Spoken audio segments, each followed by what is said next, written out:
Katika video iliyotangulia nimezungumzia umuhimu wa kujisimamia wewe mwenyewe. Watu wengi wamekwama katika maisha na kuishi maisha wasioyapenda kuyaishi kutokana na kushindwa kujisimamia mwenyewe.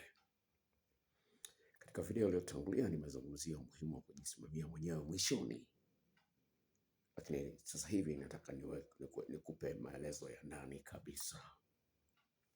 Katika video iliyotangulia nimetoa mfano wa Bwana Yesu. Alikuja mwanamke mmoja malaya aliye mwenye dhambi sana, akaja akaanza kumpaka Yesu perfume, anabusu miguu yake, anatumia nywele zake kufuta machozi alikuwa anayatoa kwenye miguu ya Yesu.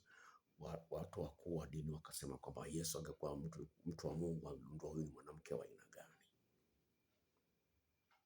Na mmoja kati ya wanafunzi wake akasema, kwa nini perfume ya bei mbaya namna hii inatumiwa tu kwa hapa, inamwaga tu hapa, ingeuzwa alafu hizi hela zake wakapewa maskini?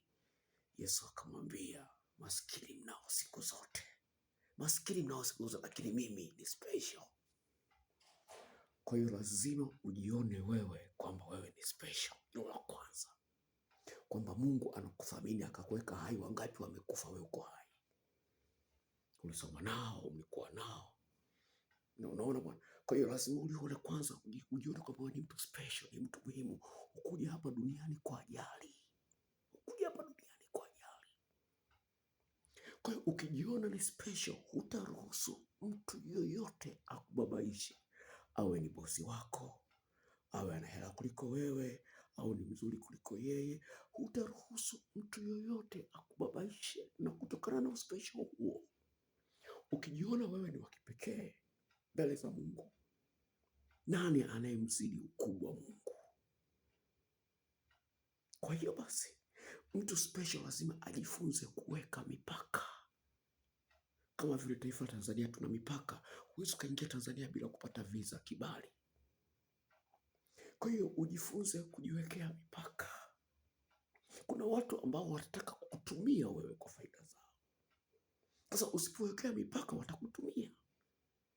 Alafu bakia mtoto wa kulalamika, unalaumu watu. Jifunze kujiwekea mipaka, ndipo utakuwa na raha nafsini mwako, na utafurahia kazi unazozifanya, shughuli unazozifanya utazifurahia. Wataalamu wa sayansi wanasema kwamba kuishi kwa furaha kunavuta mazuri, lakini kuishi kwa kukosa amani, kwa sababu unaogopa kumkatalia mtu, unaogopa kuweka mipaka. Watanielewaje? Sitakuwaje? Unapoweka mipaka unakosa amani. Watu wanaona unakubaliana nao, lakini moyoni huna amani na lile ambalo umekubaliana nalo. Hiyo inasababisha ikuletee matatizo zaidi kuliko mazuri. Kwa hiyo Yesu kama aliweza kujisimamia yeye, na yeye anatufundisha sisi, anatuambia jifunzeni kwetu, jifunzeni kwangu. Yesu katika kitabu cha Mathayo sura ile ya 11 mstari wa 8 anasema hivi, njooni kwangu nyinyi nyote wenye kulemewa na mizigo, na mimi nitawapumzisha. Jifunzeni kwangu, kwa maana mimi ni mpole na mnyenyekevu. Mafanikio yako mikononi mwako. Acha kulaumu mtu yoyote yule, iwe ni kazini, iwe ni kwenye biashara, iwe ni shuleni, iwe ni chuoni. Mafanikio yako mikononi mwako. Lakini kuna watu wanataka kukuzuia, hawajui kama wana mpango wa kukuzuia, lakini mambo ambayo wanakufanyia, mambo ambayo yanakuwa wanayasema, lengo lake ni kukatisha tamaa wewe au kupunguzia mwendo. Wanataka kupunguzia mwendo au wanataka kukutisha usiende katika safari ile ambayo unaona kwamba bwana, mimi mwelekeo wangu ni huu. Lakini kuna watu wengine wanataka kuwekea vikwazo na vihunzi. Yatatokea mambo mbalimbali, lakini jinsi gani unapambana na yale yanayojitokeza, hilo jambo la msingi. Nimesema jisimamie mwenyewe. Haya ni maisha yako. Sasa lazima uwe na hoja kwenye akili zako jinsi ya kujisimamia. Wataalamu wa saikolojia wanasema be curious, yani uwe mdadisi.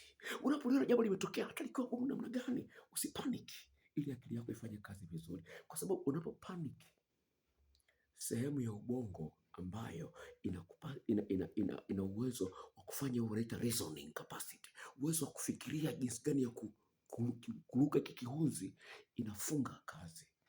Unapo panic, maanake roho yako yote inataka uokoe maisha yako. Kwa hiyo ili roho yako iokoe maisha yako, ili kutumia ufahamu wako, akili zako inapotea. Ndio maana mtu mwenye hasira anaweza kaongea maneno ya kijinga sana, afu baadaye anajuta, maana amekasirika.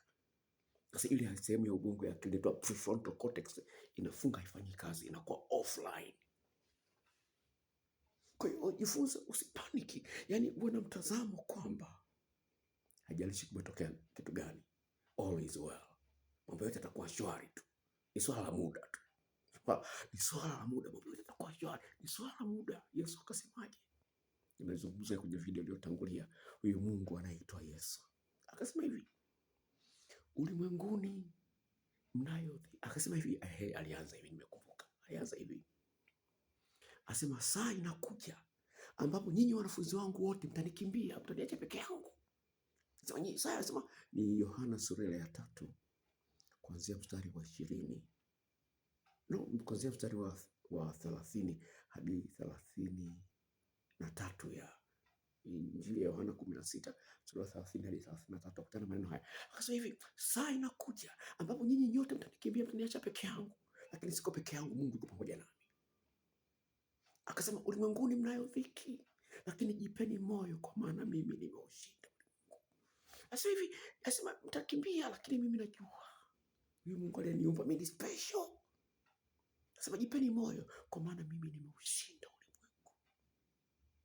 Alafu sasa huyu Yesu karibia pale anataka kwenda kufa, akasemaje kwenye Injili ya Yohana sura ya 17 mstari wa 15?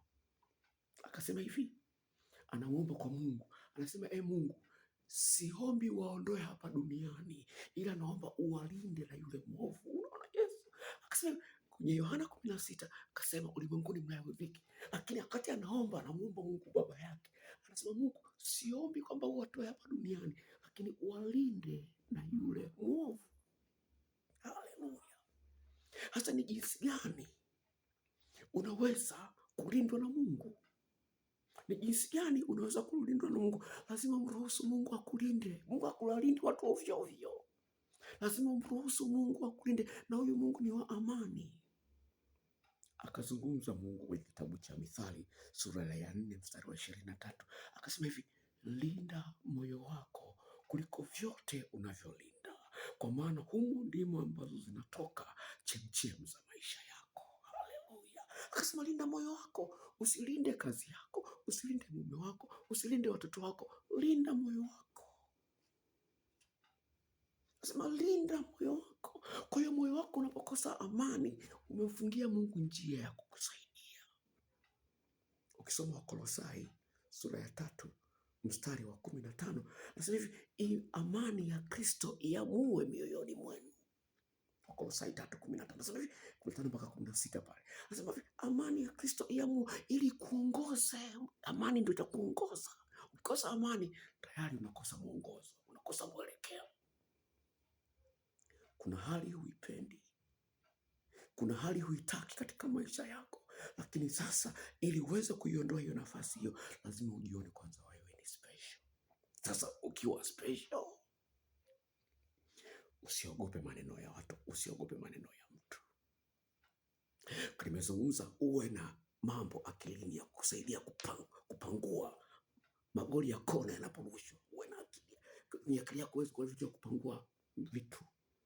Siku moja mtoza ushuru mwenye dhambi Zakayo akasema, kuna huyu Mungu Yesu huyu, namsikia kuja nikamuone. Akapanda juu ya mti nataka muangalie. Yesu alipofika pale kwenye mti akamwambia Zakayo, shuka chini, shuka chini. Alikuwa anajidharau kwa sababu yeye ni mfupi, lakini hela nazo. Alikuwa anajidharau, ni mfupi wa kimo, bilikimo.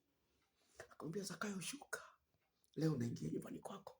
Watu walokole wajinga akasema, Yesu ameingia nyumbani kwa wenye dhambi. Yesu akasema, aliye mgonjwa ndiye anahitaji tabibu. Anasema sikuja kuwaita wenye haki, bali wenye dhambi wapate kutubu. Unaona? Akasema aliye mgonjwa anahitaji tabibu. Kwa hiyo ili kujisimamia lazima uwe na vitu kichwani. Hapa ndio utajifunza.